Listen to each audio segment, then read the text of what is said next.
Hər vaxtınız xeyir olsun. Mən Sərdan Misalı, Magistraturası Təhsil Mərkəzinin informatika müəllimi. Bugün kursumuzda keçirilən mövzu sınaq imtahanından informatika sualları ilə tanış olaq. Deməli, 21-ci sualda məlumatların paketlərə bölünməsinə və son məntəqədə paketlərdən çıxış məlumatının toplanmasına cavabdeh olan protokol necə adlanır deyə qeyd olunub. Düzgün cavabımız nəqliyyat protokolu. SPI məlumatın paketlərə bölünməsi, çıxış məlumatların toplanmasına cavabdeh olan protokoldur. Daha çox tələbələr IP ilə qarışdırır. IP ünvanlamadır, yəni marşrutdur. Bunu sadə bir dillə izah edilmişsə, düşünün ki, şəhərdə hər hansı bir məntəqəyə getməliyik.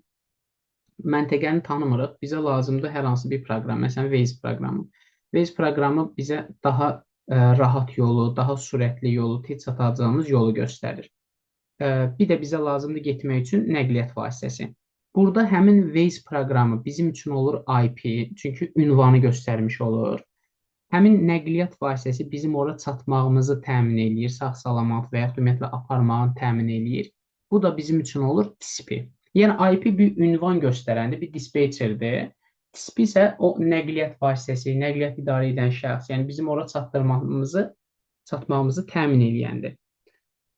Buna görə burada 21-ci sualda düzgün cavabımız olur D variantı. Keçirik 22-ci suala. Deyir ki, həcmi 72.000 bayt olan faylda ötürmə sürəti 48.000 bit olan modemlə bu faylı nə qədər vaxtda göndərmək olar? Sadə şəkildə tənasübdən yazırıq. Yəni, deyir ki, ötürmə sürəti 1 saniyədə 48.000 bitdir. Bəs neçə saniyədə 720.000 baytlıq faylı ötürmək olar? Onda x-i tapmaq üçün biz 720.000 baytı bölməliyik 48.000 bitə. Biz də bilirik ki, baytdan bitə keçmək üçün vururuq 8-ə. Ona görə baytı keçdik bitə. Burada başlayıq ixtisar aparmağa. Sıfırlar getdi.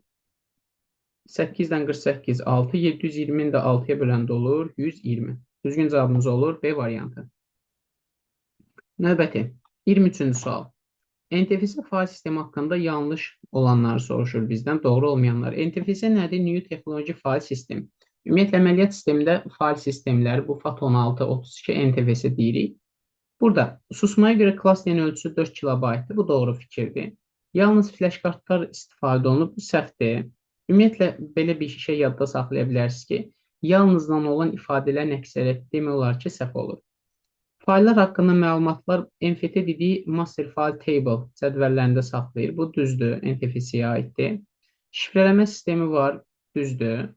Maksimum 128 terabayt yox, 256 terabayt olur NTFS-də. Buna görə 5 yanlışdır. Səhv olan variantlar 2 ilə 5. Növbəti, 24-cü sualda hansı doğru mak ünvanlardır? Makda cəmi 3 qaydamız var. 1. 2 qruplaşdırırıq. İkinci 6 hissədən ibarətdir. Bir də üçüncü də 16 say sisteminin simvolları olmalıdır. Yəni, rəqəm fərqi yoxdur. Hərf A-dan F-ə qədər ola bilər. İngiliscə əlifbası, yəni A, B, C, D, E, F. Rəqəm fərqi yoxdur dedikdə, onsuz da 2-2 qruplaşdırırıq deyə biz maksimal olaraq 99 yaza bilərik. Çünki 100 artıq 3 dənə simvol olmuş olur. Birinci punkt yanlışdır. Niyə? Çünki 3-3 qruplaşdırıb, mütləq 2-2 etməlidir. İkinci punkta baxıram, doğrudur. Çünki 2-2 qruplaşdırıb, hərflər A-dan F-ə qədər olan hərflərdir və 6 hissədən ibarətdir. 3-ün səhv hissəsi bu 7 hissədən ibarətdir. Yəni, bu hissə olmamalıydı. Çünki mak ünvan administrator tərəfindən lokal şəbəkədə verilir. Kompüterlərin birinin digərini tanıyıb məlumat ötürməsi üçün. Və də orada cəmi 12 dənə simvol olmalıdır. O, biz də 2-2 qruplaşdırırıq deyə 6 hissə, ona görə 6 hissədən ibarət olur deyirik. Çünki hər hissə 1 baytı göstərir. Cəmi mak ünvan 6 bayt yaddaşda yer tutur. 3 səhvdir. 4-də 3 dənə simvol yanaşı gəlib, mütləq 2-2 qruplaşdırılmalıdır. 5-də 2-2, 6 hissə hər şey doğrudur. 6-cı punktda isə say azdır. 6 hissə yox, 5 hissədən ibarət. Yəni, bu artıq 5 baytdır. Amma mak ünvan 6 bayt olmalıdır. Buna görə düzgün cavab olur 2 və 5. 25-ci sualda seçilmiş mətnə kölgə effekti vermək, bu A variantı doğrudur. Vizual effektlər, text effekt dediyimiz, yəni məsələn göstərim, sualı seçirəm. Common font yarım qrupunda vizual effektlər. Baxın, bunun içərisində görürsünüz, A-nın kölgəsi var. Bunu verə bilərik. Yerdə qalan digər variantları desək, B variantı highlightdır, vurğu effekti verməkdir. Baxın, bu hissə. Yəni, yaz sahəsinin arxa fonunu rəngləyir. C variantı font kalədir. Şriftin rəngini dəyişir. Məsələn, qırmızı rəngə boyayaq. D variantı clear formatdır. Formatı təmizləməkdir. Verdiyimiz bütün formatları silir. Yəni bold, italik, rəng vermişiksə bunları təmizləyir. Y variantı da şriftin ölçüsünü artırmaqdır. Düzgün cavabımız olur burada A variantı. Çünki kölgə effektini soruşur. Növbəti 26-cı sual. Komitelerin işləmi prinsipinə görə növləri hansı variantda doğru verilib? Ümumiyyətlə, komitelerin işləmi prinsipinə görə 3 növ var. Analog, rəqəm və hibrid. Buna görə düzgün cavabımız olur Y variantı. 27-ci sual. Uyğunluğu müəyyən edin. Demək, say sistemlərindən verilən sualdır. Bunu iki cür etmək olar. Ya 16-lıqda, baxın, AX 16-lıqda deyir, bərabərlik 163-ə 10-luqda. Ya 16-lığı 10-luğa keçirib 163-ə bərabər eləməliyəm. Yəni, məsələn, yazıram. AX verib 16-lıqda. Bunu 10-luğa keçirmə metodu 0, 1 bərabərdir. A vur 16-nın üstü 1, X da vur 16-nın üstü 0. Yəni, 16 üstə 0 da 1-dir. Buradan A 10'dur. 10'u 16'ya vuranda 160, üstə gəlinsin X. Və bu birinci ifadəni 10'luğa çevirəndə aldığım ədəd budur. Deyir, bu 163'ə bərabərdir. Onda buradan X nədir? 3'dür. Avtomatik birinci cavabı olur A. Ya belə həll edirsiniz, gənclər, yaxud da ikinci variant. Bu bir hissədə 10'luqdan 16'lığa keçirəm. Yəni 163'ü 16'lığa çevirmək üçün bölürəm 16'ya. 10 dəfə 160 qalır 3. Bunu da tərsinə yazanda A3 yazırıq. Çünki 10 A-nı göstərir. Olur 16. Deməli, A3 olmalıdır bunun qarşılığı. A burada var. Onda X-in yerinə dayanan nədir? 3-dür. İkinci metodda belə yaza bilərik. Deməli, eyni şəkildə keçirik digərinə. İkinci punktda. İkincidə deyir ki, bu 1-1, X0, 1-1 ikilikdədir. Bərabərdir 27 onluğa. Yenə ya ikilikdən onluğa, ya onluqdan ikiliyə keçirik. Hansı sizə rahat gəlirsə. Gəlin bu səfər bu lövhənin bu hissəsini təmizləyim. Keçək, deməli, 10-luqdan ikiliyə. Bu formada əldə eləyək. Gəlirəm. Burada 10-luqdan ikiliyə, yəni 27-ni keçirirəm ikiliyə. 27-ni ikiliyə keçirəndə 2-yə bölə-bölə gedirəm. 13, 26, 1. 13-ü böldüm 2-yə. 6, 12, 1. 6-ını böldüm 2-yə. 3, 6, 0. 3'ü böldüm ki 1, 2, 1. Tərsinə yazsaq, 27 sadəcə elədir ki, tərs də düz də eyni ədəd alınır. Ortaya düşür 0. Burada deməli X-in yerində olan 0-dır. Deməli, onda 1-ə tapmışdıq 3-ü A. İkincidə X-ə tapdıq 0, yəni olur D. 1-ə A, 2-yə D, artıq düzgün cavab çıxdı. Yenə də üçüncünü də yoxlamaq istəsək, X 8 onluqda bərabərdir X2 16-lıqda. Hər ikisini onluğa çevirib tənlik kimi əldə edirəm. 0, 1, 0, 1. X vur 10 üstü 1. 8 vur 10 üstü 0. 10 üstü 0, 1'dir. Ümumiyyətlə, istənilən ədədin üstü 0, 1'dir. X vur 16 üstü 1. 2 vur 16 üstü 0. Buradan bu tənliyimizi həll eləyəndə də 10x üstə gəl 8 bərabər 16x üstə gəl 2. Burada da 6x bərabər 6-ya, x bərabər 1-ə. Deməli, burada olur C. Onsuz artıq bayaq düzgün cavabı tapmışdıq. Sadəcə yoxlamaq üçün daha dəqiq yenə hesabladıq. Keçir 28-ci suala. Deyir ki, Word 2019 proqramında kursordan əvvəlki səhifəyə keçmək üçün hansı doğrudur? Biz page up və page down, bir də control page up, control page down düymələrindən istifadə edib. Bunlarda fərq nədir? Page up və page down bir ekran görüntüsü gedir. Yəni, baxın, məsələn, bu birinci səhifə burada yekunlaşır. İndi mən ekranda səhifənin bir hissəsini görürüm. Klaviaturadan page down'u vururam. Baxın, səhifənin görmədiyim hissəsini göstərir. Bu page up, page down düymələridir. Bax, klikləyirəm. Yəni, ekran görüntüsü qədər gedir. Amma mən Ctrl-la bir yerdə page down'u vursam, baxın, keçir növbəti səhifəyə. Yaxud da page up'ı vururam, keçir əvvəlki səhifəyə. Ona görə bir əvvəlki səhifə, bir sonraki səhifə keçmək üçün Ctrl-la vururuq. Ctrl page up əvvəlki, page down növbəti səhifədir. Eləcə page up bir ekran görüntüsüdür. Home sətr yaxud panelin əvvəlinə keçir. Ctrl yuxarı durduğum abzasının əvvəlinə gedir. Ctrl sola, bir söz sola keçid eləmiş olur. 29-cu sual. Deyir ki 4 dənə abzas verilib. Siz də imtahanda bunu bu şəkildə yazsınız. 4 dənə abzas. Deyir ikinci abzas seçdim Ctrl C. Yəni bu 2-ni kopyalamışam. Sonra kursoru 4-dən əvvələ gətirib Ctrl V vururam. Yəni 2-ni 4-dən əvvələ past eləmiş oluram. Sonra birinci abzas seçib Ctrl V vururam. Yəni 1-i seçirəm. Artıq Ctrl V vuranda mən 2-ni kopyalamışam deyə 1-in yerinə 2-ni yapışdırmış olur. Çünki nə isə seçəndə klaviaturada nə yazsam həmin hissə silinmiş olur. Axırda deyir 3-cü abzas seçib Ctrl X vururam. 3-cü abzas seçdim Ctrl X. Yəni 3-ü buradan sildim. Onda ardıcıllıq olur 2, 2, 2, 4. Yəni düzgün cavab olur B variantı. Gəlin bunu vizual olaraq da göstərim buradan. Baxın ikinci abzas seçirəm deyir. Bu ikinci abzası seçdim. Kopyanı vururam. Bax Ctrl C. Kopyaladım. 4-dən əvvələ gəlirəm. Ctrl V-ni vururam. Enter-də vurur ki, abzaslar ayrı-ayrı düşsün. Sonra birinci abzası seçir. Yenə Ctrl V vurur. Artıq 2-ni kopyalamışam deyib 1-in yerinə 2 düşür. Və ən son 3-cü abzası seçir. Klaviaturadan Ctrl X vurur. 3-ü də oradan kəsib götürür. Ardıcıllıq olur 2, 2, 2, 4. Sonra gəlirik növbəti 30-cu suala. 30-cu sualda bizə deyir ki, cədvəldə 4 sətir və 5 sütundan ibarətdir. Sənəddə 4 sətir 5 sütundan ibarət bir cədvəl var. Onda həmin dediyi cədvəli çəkək. 4 sətir və 5 sütundan ibarət bir cədvəl çəkirəm. Deməli, 4 sətir və 5 sütun. İndi, mənə deyir ki, 3 və 4-cü sətirlərin bütün sütunlarını seçib möcün elədim. Yəni, mən bu 3 ilə 4-ün hamısını seçdim. Bu bütün xanalarını.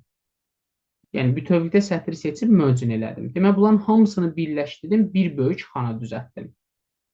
Daha sonra deyir ki, bizə ikinci sətrin ilk 3 sütununu seçdim. İkinci sətr budur. Bunun ilk 3 sütununu seçib. 3 sütununu, bu üçünü seçib. Bunun yerinə 6 sütun bir sətr qoyub. Yəni, bu 3 sütunu 6 sütuna çevirib. Onda bu 3 sütunu elə bil hər birini 2-yə bölüb də belə desək. 6 dənə sütuna bölüb. Yəni bu 3 sütunun yerinə 6 dənə xana və plus 2 dənə də xana burada qalıb. Onda cəmi ikinci sətirdə neçə xana olur? 8 dənə xana. Çünki ilk üçünün yerinə, bu üçünün yerinə 6-nı 1-ə vurub 6 yazırıq. 2 dənə də xana burada var, oldu 8 xana. Birinci sətrə dəyməyib deyə, birinci sətirdə 5 dənə sütun olduğu kimi qalır. Yəni 5 dənə xana olduğu kimi qalır. Cəmi neçə xana var deyir? 5 birincidə, sonra növbəti ikincidə 8 və 3 ilə 4-də 1 dənə. Ümumi toplayırıq, eləyir 14 dənə cəmi bizdə xana var. Sonra keçirik növbəti 31-ci suala. 31-ci sualda bizdə soruşur ki, sənədə hidə, fudə əlavə etdikdə, daha doğrusu hidə, fudə sahəsinə aşağıdakılardan hansı daxil oluna bilməz? Yəni, hansıları əlavə edə bilmərəm? Burada birinci haşiyə əlavə etmək olmaz. Sənədin xüsusiyyətləri olar, bu mümkündür, göstərərəm.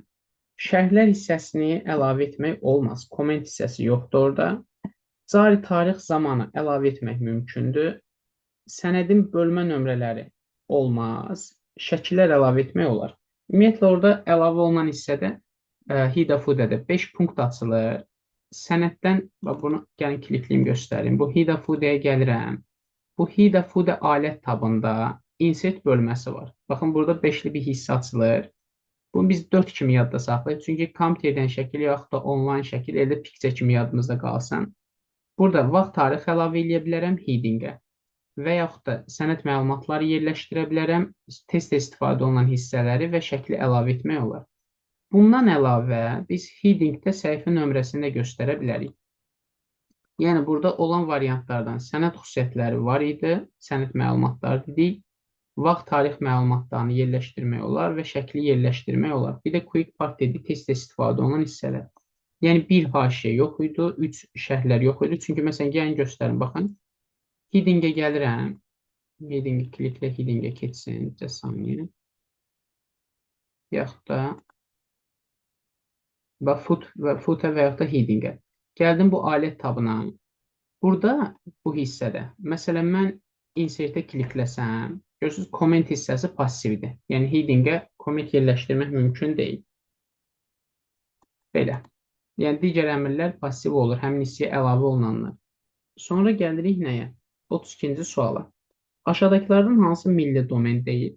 Uşaqlar bəzən milli domen deyəndə bu qovu və yaxud da com, edu, mil və s. bunlar başa düşürlər. Milli domen hər hansı ölkəyə məxsus olduğunu göstərir. Yəni, burada Ru Rusiyadır, Az Azərbaycandır, D Almaniyadır, T Türkiyədir. Bunlar hər hansı bir ölkəni göstərir. Amma government hökumət təşkilatını göstərir. Bu hər hansı bir ölkə deyil. Yəni hökumət təşkilatı, bu Azərbaycanda ola bilər, başqa hökumət təşkilatı, yəni başqa ölkənin hökumət təşkilatı da ola bilər. Government, yəni ümumidir. Məsələn, gov az da deyə bilərik, gov məsələn ru da deyə bilərik. Məsələn, şərt olaraq ifadə edirəm. Belə. Yəni milli domen hər hansı bir ölkə məxsus olduğunu göstərir. Biz bütün ölkələri əzbərləməliyikmi? Xeyr. O Edudur, mildir, qovdur, komdur, orqdur. Bunları bilirik ki, bunlar və yaxud da intdir, netdir. Bunlar milli domenlər deyil. Yəni, hər hansı bir ölkə məxsus domenlər deyil. Belə yadda saxlaya bilər. Yerdə qalanlar belə ölkə domenləri kimi ifadə oluna bilər. Sonra gəlirik 33-cü sualda. Deyir ki, IP ünvan uzunluğu nə qədərdir? MAC ünvan 6 byte 48 bitdir. IP ünvan 4 byte 32 bitdir. Buna görə düzgün cavab olur C variantı.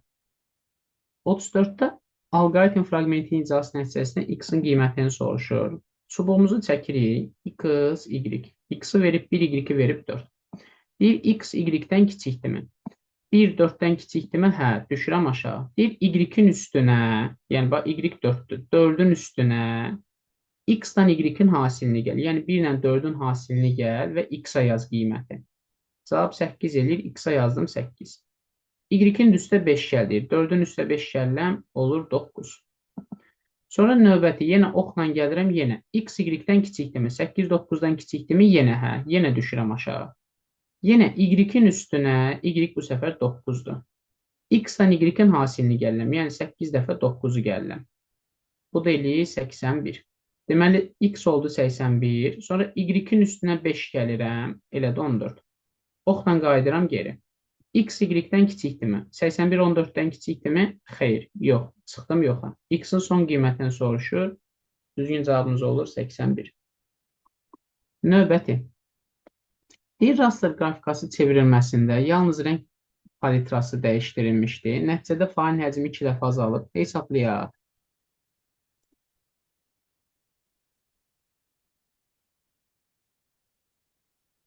Deməli, bunun üçün biraz boş yer açaq. Burada, baxın, raster faildə təkcə rəng palitrası dəyişib. Onda mən 2 dənə həcm yazıram. Həcm 1, həcm 2. Burada, düsturumuz en uzunluq vur bit sayıda. Bit. Yenə eyni qayda, qrafikada en uzunluq vur bit. Bizə nə deyir? Deyir ki, failin həcmi 2 dəfə azalıb. Əgər çevrilmədən əvvəl 64 rəng var idisə, çevrilmədən əvvəl 64 rəng varsa, deməli, burada bitimiz 6 bitdir. Çünki biz deyirik ki, n bitlə kodlaşdırılan rəng sayı 2 üstü n-dir. 64 rəng varsa, 64 də 2 üstü 6-dır deyə, deməli, bizim bit sayımız 6-dır. Və də n uzunluq dəyişməyib deyə, çünki sualda deyir, təkcə rəng dəyişib. Deməli, həcm birbaşa bitdən asılıdır. Onda deyir, çevrilmədə failin həcmi 2 dəfə azalıb. Onda birincidə 6 bitsə, ikincidə neçə bit olmalıdır? 3 bit. Çünki 2 dəfə azalır. Bizə nə deyir? Çevrilmədən sonra neçə rəngçalar var? Çevrilmədən sonra 3 bit varsa, n bitlə də kodlaşdırılan rəng sayı 2 üstü n olduğundan, deməli 3 bitdən kodlaşdıran rəng sayı 2 üstü 3.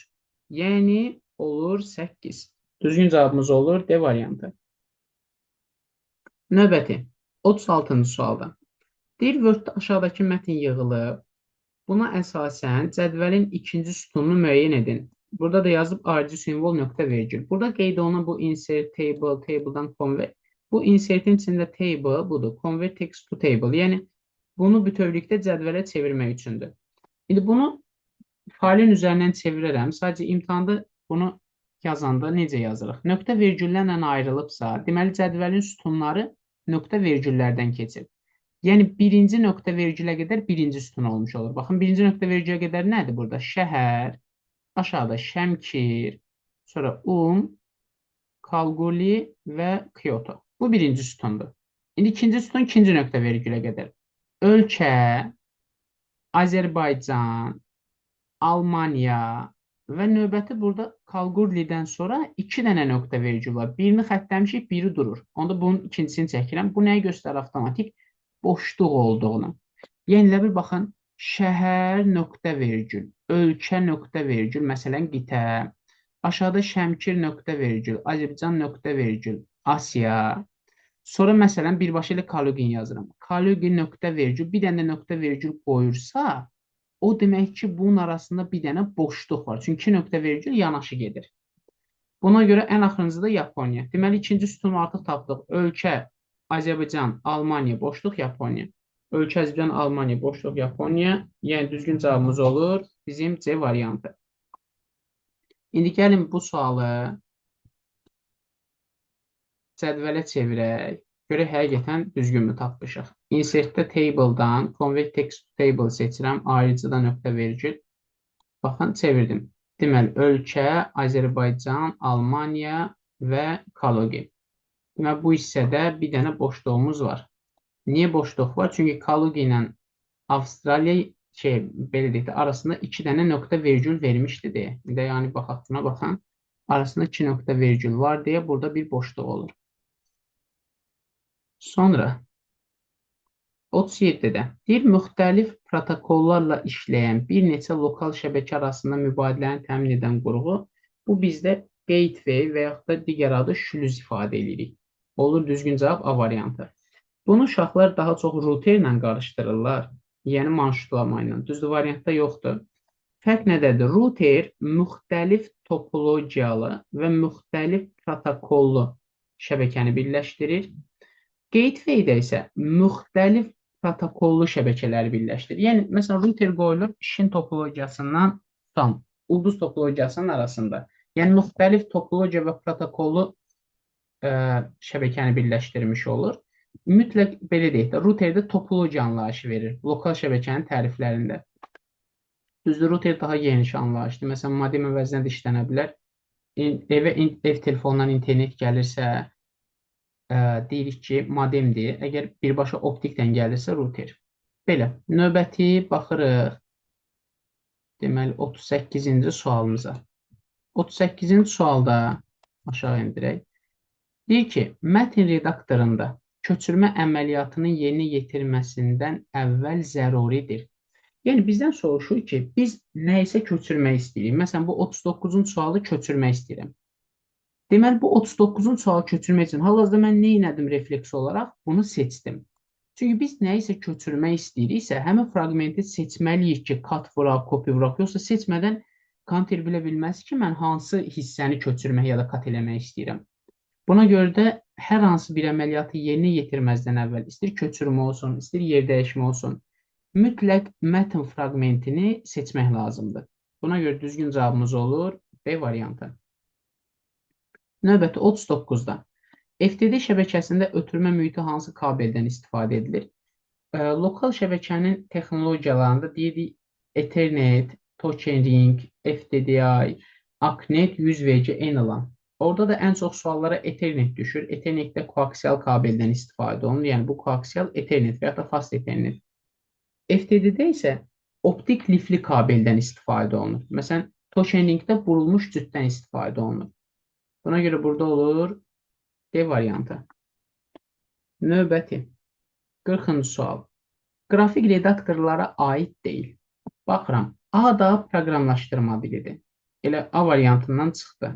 Outlook elektron poçtu, WordPad mətindir, Access Vibistir, verilənlər bazasının idarə etmə sistemi, Pascal proqramlaşdırma dilidir. Yəni, A-da heç biri qrafik redaktor deyil. Ona görə bizdə də aid olmayanlar soruşur. Düzgün cavab A variantıdır. Digər variantda B variantında Photoshop, buna plus qoyuram. Bu qrafikadır. C plusda elə Paint'dir, Archicad-dır. Bunların hamısı qrafikadır. C variantında CorelDRAW qrafikadır. Paint qrafikadır, 3D Max qrafikadır. D variantında yenə AutoCAD 3 ölçülü qrafikadır. OrCAD-da Macromedia Freehand vektordur. Y variantında yenə eyni ilə hamısı qrafikadır. Picture, Publisher rasterdır, CorelDRAW vektordur, Adobe Illustrator vektordur. Grafikanda 4 növ var. Raster, vektor, 3 ölçülü, bir də fraktal qrafika. Sonra keçirik 41-ci suala. Tətbiqi proqram təminatına daxildir. Proqram təminatı 3 yerə bölünür. Sistem, instrumental, tətbiqi. Sistem kontent işini icra eləyir, kontent işini idarə eləyir. İnstrumental proqram yaradır, yeni vasitələr yaradır. Tətbiqi də bizim hər hansı bir işimizi görür. Hər hansı bir məsələmizi həll eləyir, belə deyək. Burada verilən variantlarda bir də proqramlaşdırma sistemləri instrumentala aiddir. Bu getdi. Qrafika istifadəçinin konkret işini görür, yəni tətbiqidir. Eləcə də mühasibatlıq bizim işimizi görür. Fayl meneceri aiddir birinciyə, yəni sistem proqram təminatına. Buna görə burada düzgün cavab olur 2 və 3-cü punktlar. Növbəti 42-ci sualda aşağıdakılardan hansı lent qrupu deyil? Lent qrupu nədir? Yarım qrupları soruşur. Yəni, baxın, burada yuxarıda, məsələn, Home tabdır, Insert tabdır, Font lent qrupudur, Paragraf lent qrupudur, Style lent qrupudur, Editing lent qrupudur. Yəni, lent qrupları bunlar. İndi baxaq sualımıza, hansının lent qrupu olmadığını soruşur. Font lent qrupudur, Home'un içərisindədir. Demək, bunu çıxdıq. Bizdən aid olmayanlar deyir. B variantı past lent qrupu deyil. Bu 1. Çünki past, baxın, clipboard'un içərisində, baxın, bu hissədə, clipboard'da. Past. Ayrıca sadəcə əmrdir. Yəni, yarım qrup clipboard'dur. 3-də review tabdır, baxın, bu hissədə. Yəni, yarım qrup deyil. Bu da yanlış. Page setup yarım qrupdur, layout'un içərisindədir, bu hissə. Editing yarım qrupdur, home'un içərisindədir, bu hissə.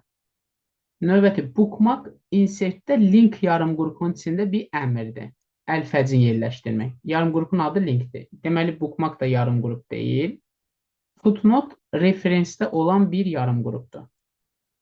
Ona görə aid olmayanlar olur 2, 3, bir də 6. Növbəti baxırıq, deməli, 43-cü suala.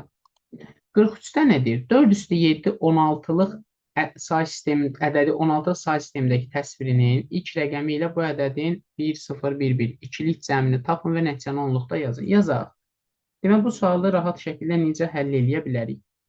4 üstü 7-ni yazıram 2-nin üstü 2-nin üstü 7. Yəni 2 üstü olur 14. Bu 2 üstü 14 əslində onluq say sistemindədir.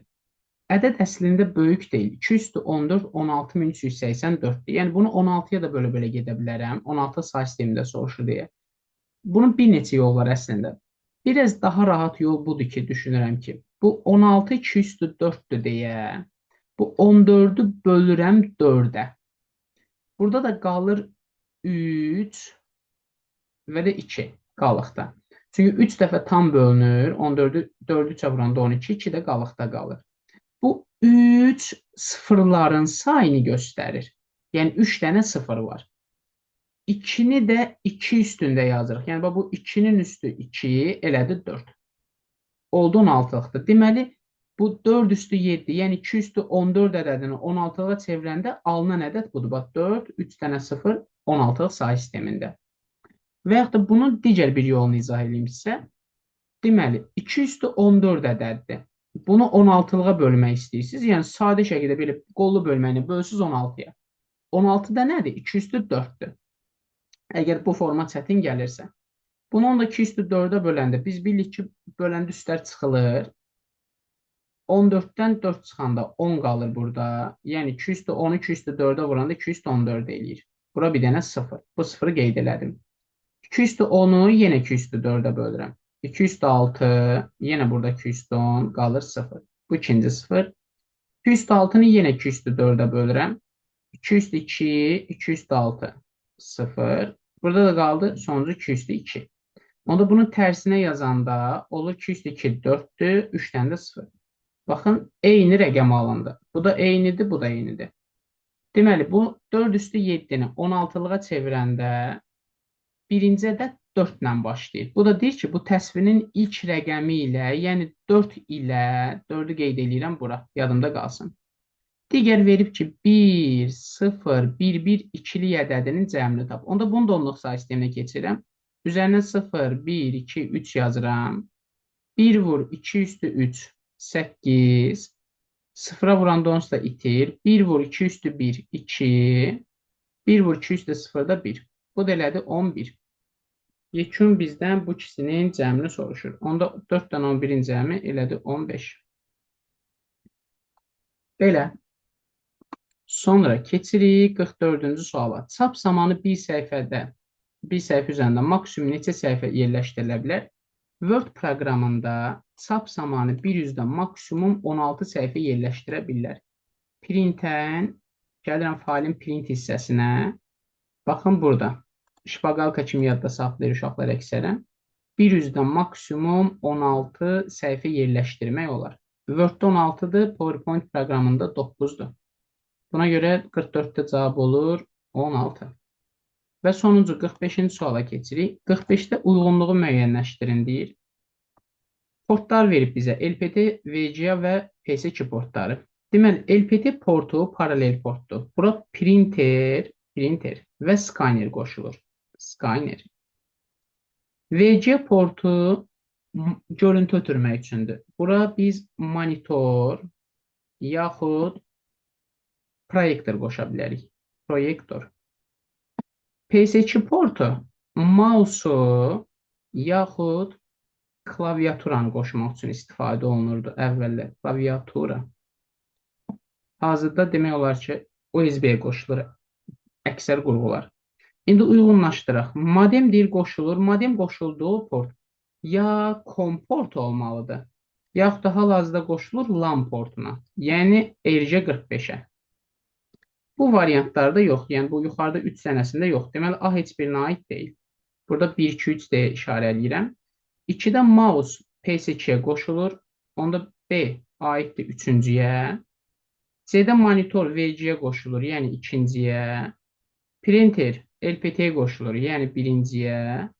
Klaviatura isə PS2-yə qoşulur, yəni 3-ə. Ona görə 1-ə olur D, 2-yə olur C, 3-ə də olur B və Y. Sınavın izahı bu qədər. Hər birinizə uğurlar. Sağ olun.